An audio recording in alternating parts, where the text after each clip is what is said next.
So I'm so excited because we have a rock star holding on the phone to talk to us before he goes back into the studio to record his new album. So I want to welcome Jon Butcherabout. Good morning, Jon.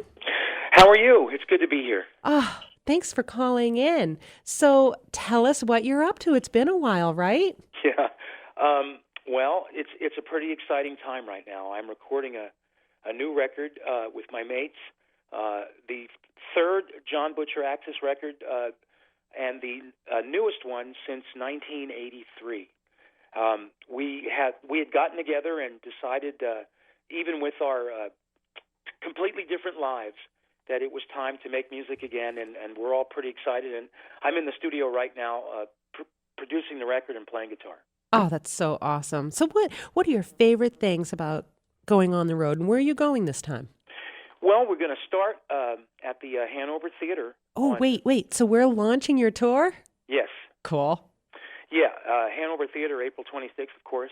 That's our target date to launch what will be a short road tour for us this time.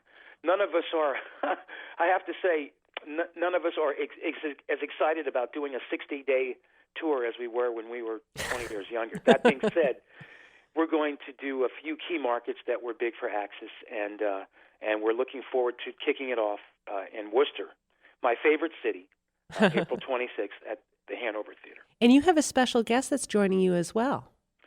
Yeah, Jimmy D'Angelo and I go back to the old days. We played some of the same places together, and we knew each other. We were in separate bands, obviously, but he is going to join us in the bill, and we think that's really exciting. I know that he has a wonderful group of fans in Worcester, and so I think it'll make a great show. So what can we expect to hear from you when we come to your show? Well, that's the coolest part of all. I'm recording some of our early songs, the Axis songs. I'm re-recording them in a way that will be more, for lack of a better way to put it, high fidelity and intense. Holy War, Wishes, Life Takes a Life, we're going to do all those songs at the show, and we're re-recording them for this new record. We think when people hear this record, they're going to be amazed. We've always liked the early recordings, but felt that there was something with the live band that never translated to the records.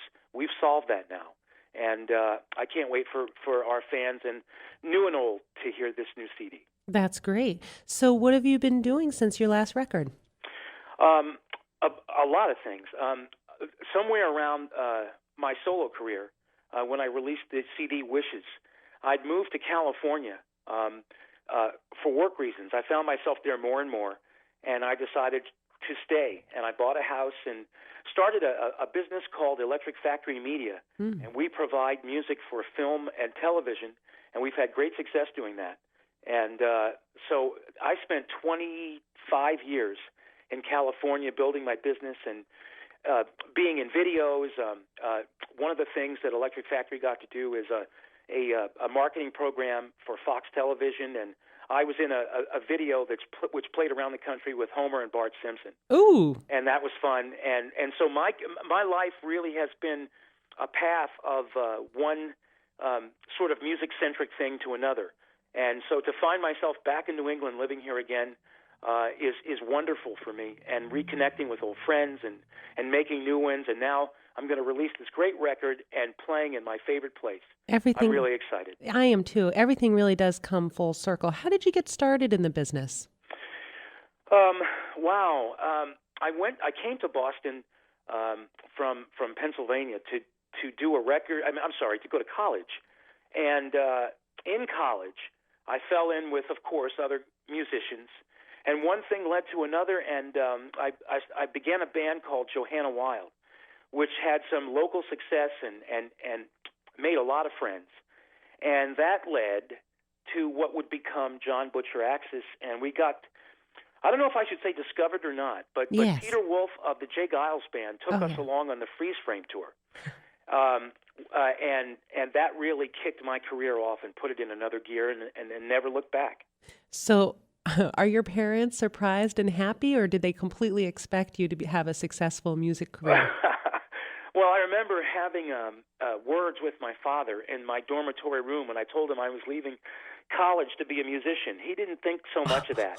And then, a few years later, he came to my show at the Boston Garden, and he felt a little differently. Of course he did. Of course he did. You know, it's so interesting. Other guests I've talked to, and I'm going to ask you this too. What was the first musical instrument you played? Guitar. Okay. And so did you come from a musical family? Well, yes. My dad played piano. He was a piano player in a band and had some success when he was a kid. That's cool. Well, it's interesting because when I've talked to other musicians, a lot of people come from a non-musical family, and many people start out with the piano, even if they move into something else. So it's interesting that your father was the I played pianist. piano for a year. I took piano lessons when I was, I think, 12 or 11. And my piano teacher was really mean. He hit my knuckles with a ruler, and that really, I think, put me off the piano. Yeah. It turned you off, did it? I think so. Well, I had to, okay, here's the true confession from me. My mother is a classical pianist. And so, of course, everybody in my family had to learn how to play the piano, too. And it was all about curving your fingers. Right. And practicing for an hour every day. I might have, I can pick a little on the piano, but I blame my piano teacher for why I'm not, Yeah.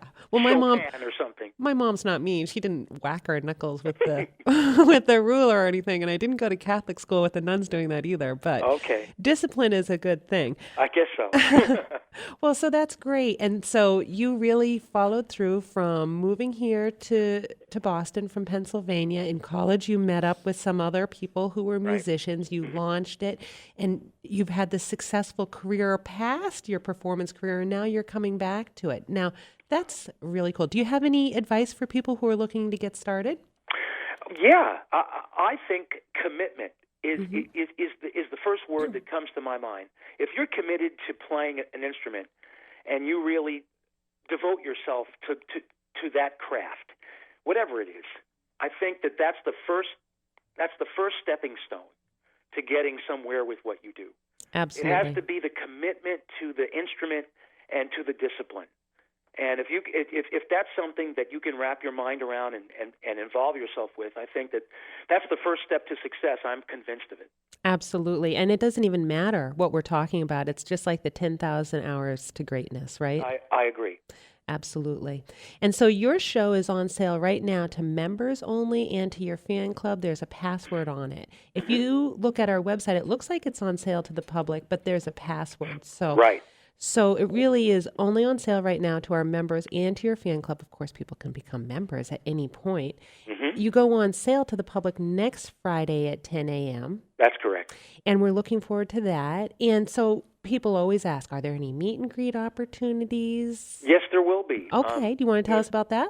Sure. There is going to be, well, of course, the tickets are tiered. And the meet and greet tier gets you backstage and gets you a chance to get your autographs or whatever you might like in terms of CDs and spend some time talking to us. And if there are any guitar players in that bunch, then we'll talk a little guitar. Okay. I am getting the sign that we need to take a quick break. Can you stay with us for a couple minutes and we'll be right back? Okay. Well, stay tuned, everybody. We'll be right back. Welcome back, everybody. This is Lisa Condit here at Behind the Scenes at the Hanover Theatre, and I'm on the phone with Jon Butcherabout, and we were just about to get into the limited VIP seats that are available. Jon, you were just about to tell us about the backstage passes. Sure, I was just explaining that tier of ticket comes with a lot of fun stuff: music, CD, T-shirt, all sorts of mementos from the show, and you also get a chance to spend some time with me and the guys to ask questions or what have you, take pictures, anything that sort of strikes your fancy within the certain parameters, of course. Well, it's really incredible because normally we don't have this type of package to this degree. What Jon's talking about is we have limited VIP seats available for $79, and that VIP package includes a ticket in the first 4 rows, which is incredible. That's going to be where your hardcore fans are, right, John? Right. Yeah. Backstage access, like you were saying, which, that in and of itself is rare. Meet and greet with the band, autograph, T-shirt, CD, and an after party, it says. That's apparently the case. Yeah, the guys that put that in motion thought that would be a fun thing, and so we're going to have it. That's incredible because, a lot of times people are like, oh, meet and greet. And I have to admit, when I first started the theater, I thought a meet and greet meant that we all got in a room together and there were beverages and some light food and it was like a cocktail party. But typically, a meet and greet means you stand in a line in a row, one at a time, right? And one at a time you go up, you say hello. Sometimes photos are allowed, sometimes they're not. Sometimes autographs are allowed, sometimes they're not. And it's very structured and very strict. And so, go ahead. Well, my understanding is that there won't be that rigidity.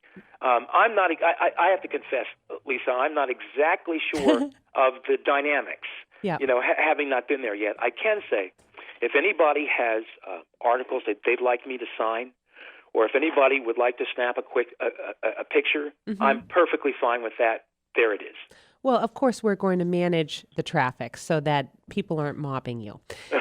Of course. But it's just really nice. It's really nice to be working with an artist and a performer who really appreciates their fans and is willing to go that extra mile because, people really feel passionate when they're involved with the VIP. They want to see you. They want to be able to talk to you. Nobody's going to be able to have a 5 or 10 minute conversation with you because we have to be fair to everybody that's there. Right. But just being accessible is a wonderful thing, and I think it's important too. Yeah, absolutely. More musicians, more and more are realizing, especially the ones that have stuck around and endured and are still here and making music, that it's because of the interest and love of the fans that you're able to do it at all. Absolutely. And so that's never far from my mind. And I think that people who decide to go for that tier ticket are going to have a great time, and they're going to enjoy the experience very much. Absolutely. Absolutely. So you have a couple of other people from the original band that are joining you as well, right? Oh, absolutely. So go ahead. Chris Martin, my original bass player, is going to be on this tour, on this date, and on the record.